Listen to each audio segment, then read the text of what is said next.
Hello, this is Zippo Care. So, continuing on from last time, today we have a 1941 replica from a gentleman who requested an after-service.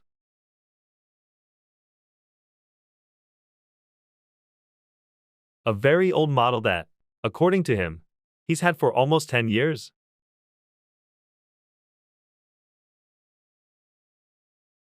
Last time we talked about fixing the hinges and the stepped pulley of the case on this model.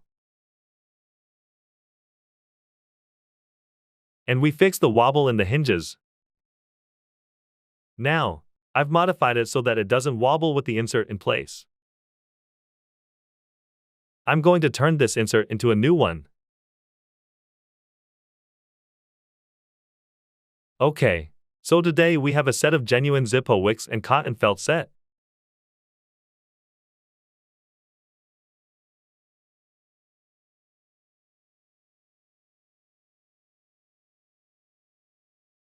It has felt inside as well. This is how we're going to do the replacement today. In the following video, we've translated the instructions, which was originally written in Japanese,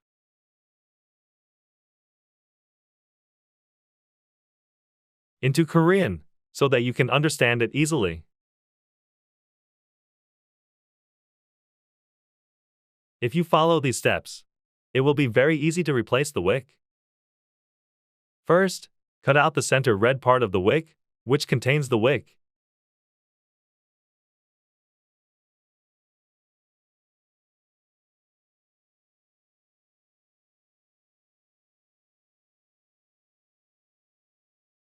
It has a compression coating, so it won't come off easily. But you can cut it off with a knife. Cut it off with a knife. You don't need the back part. If you look at the back, it's in English, but the wick is easier.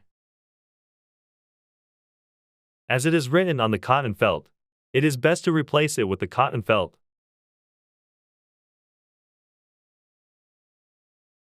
How often you should replace it depends on how much you smoke, but 12 to 15 months is a good rule of thumb.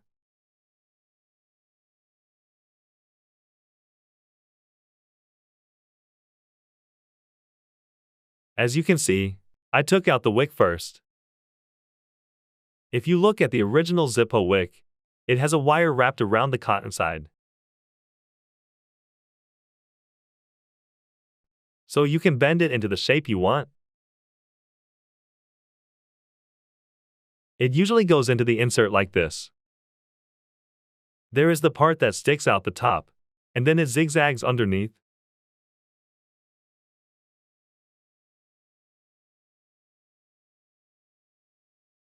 Okay, so let's get started with the replacement. First, we're going to replace the felt. As I said at the beginning, you should never use your fingernail to turn it. I'm going to start by unscrewing the flint screws. You can loosen it this far, and then you can turn it by hand. Flint screws. I think I need to replace these with new ones. It's been too long. The elasticity has become too weak, and the locking was very weak when I just loosened it.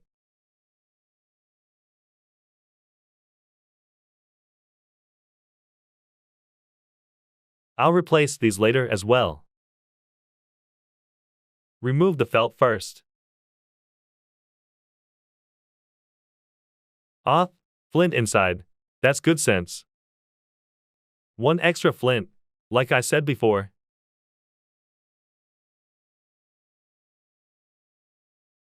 This is the flint we used before.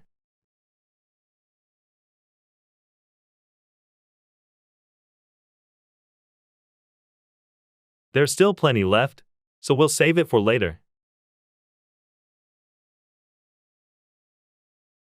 First, we'll tear off the original cotton felt. As you can see, there are 7 pieces of cotton felt in total inside. There are 7 cotton felt pieces and 1 new piece of felt.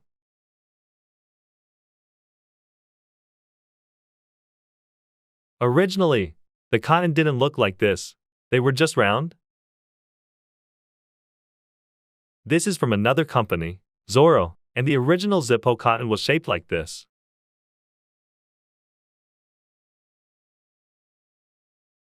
Should I say fluffy?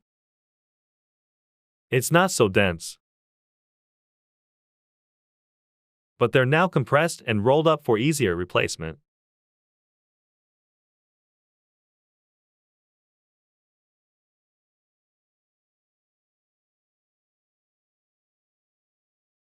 I highly recommend using a tool rather than your hands.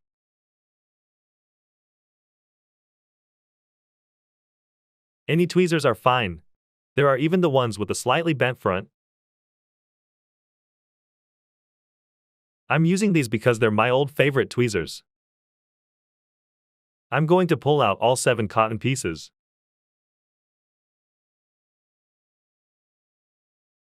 If you're more comfortable doing this by hand, you can do it by hand. It doesn't matter. Just make sure you replace them properly.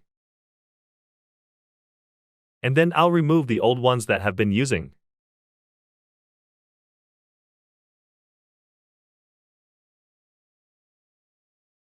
The cotton is just falling apart. It's falling apart. If you look at the wick now, it's been used just on top of this.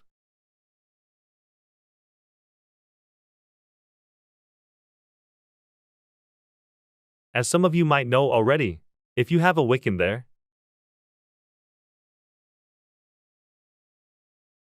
you can pull this wick out and it will come up. You can cut off the end of the used wick and use it again. Repeat the process 2 or 3 times, and the wick that's zigzagging around in the insert comes out through the insert as you pull it out. If you do this 2 or 3 times, the wick will be straight.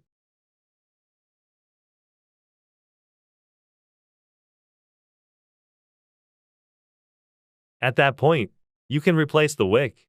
This person has been using the wick for a very long time. That's a common way that a lot of Zippo users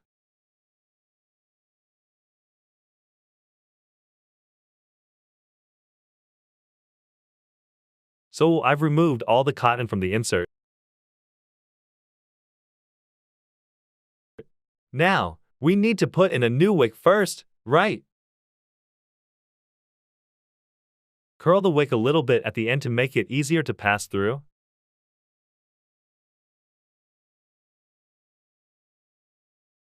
It's going to be hard to get it down at first. It doesn't matter if you put it on the wrong side up.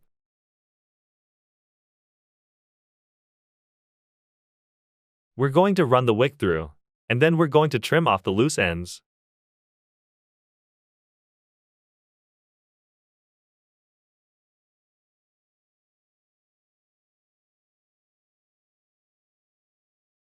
Next, we're going to insert a piece of cotton.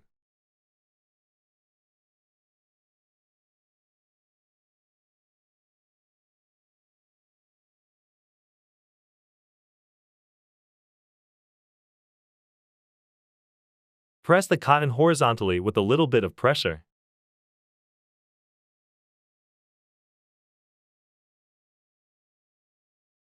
And then put another cotton ball vertically where the flint spring goes.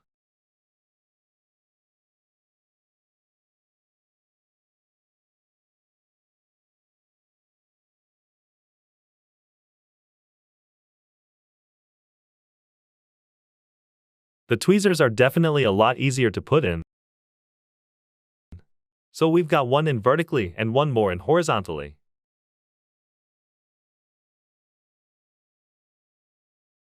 Next, bend the wick over the top of the cotton. Did I mention that the wick has a wire in the center so you can adjust it freely?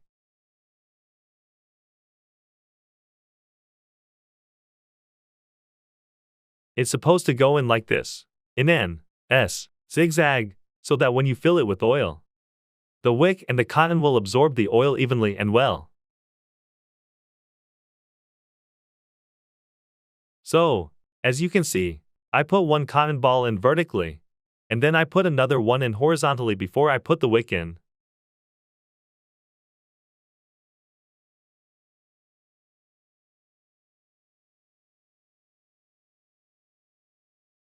And then I put the wick on top of it, zigzagging it in an S shape.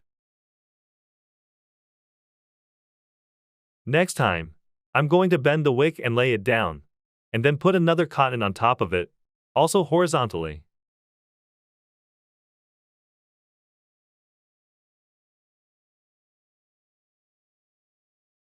I've done it once before with just old cotton, but the compressed type is definitely more comfortable.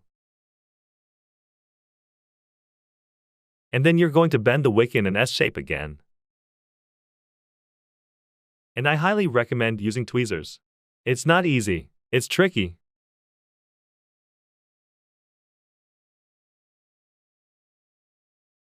You want to make sure that the wick is nice and centered. Bend the wick again, insert the cotton, and press it down. Move the last bit of wick that's sticking out to the center and bend it too.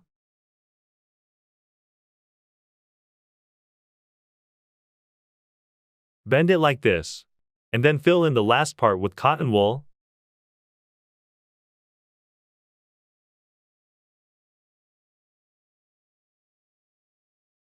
You can insert all the 7 cotton balls, so make sure to squish them all in.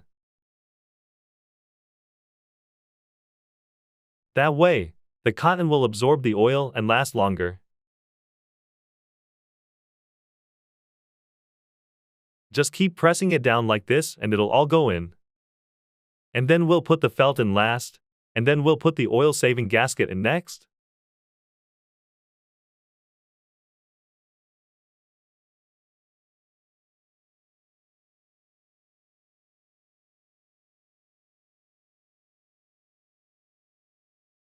And then we'll finish it off with the felt.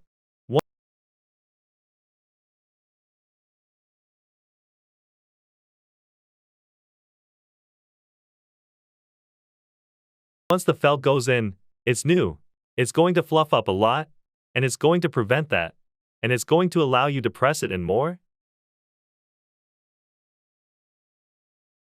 We're going to press it in a little bit more to get the oil gasket in. The felt isn't supposed to be this deep, but we're pressing it in a little bit more to get the oil gasket in. Once the felt is in, you're done replacing the wick plus cotton felt set. Done. Finally, cut off the loose part of the wick with scissors and you can use it.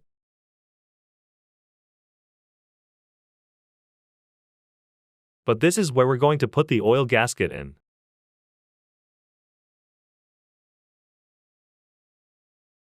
Just line up the flint spring hole with the hole and press it in.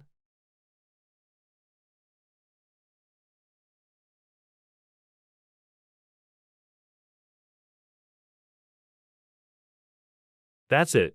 You're done replacing the cotton felt set.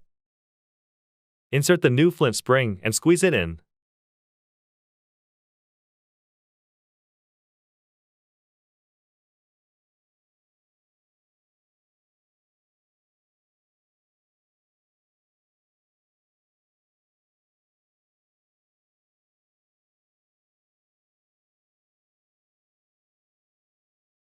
Now, for the very last time, cut the top wick.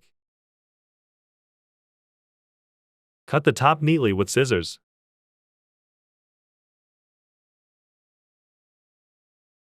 Finally, the replacement is done. Next, let's refill it with oil. The oil will drip, so always support the bottom.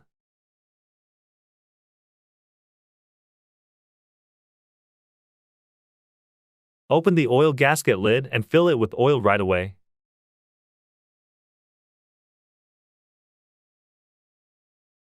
The oil is dripping out the top of the now, right? One more time. This is how much oil you need to put in. But my hands are still covered in oil. I put in too much. And then I'm going to wipe it up a little bit with this cotton ball that I replaced, because I'm going to throw it away. It's incredibly absorbent.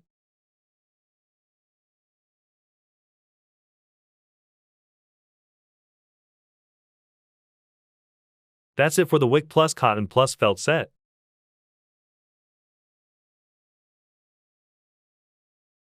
Okay, put this in the case. And as I mentioned when I was putting the oil in, if you put the oil gasket in, you're also going to eliminate the stepped pulley between the insert and the case. The reason for this is that the rectangular border of the oil gasket is about a millimeter larger than the insert. So it's going to be a little tighter, and it's normal for it to be tighter. I mentioned that if it's loose, the insert will often fall out when you open the lighter. So it's normal to give it a little bit of a push and pull like this. It's going to go in tight, right? Then close it, and it's perfectly repaired.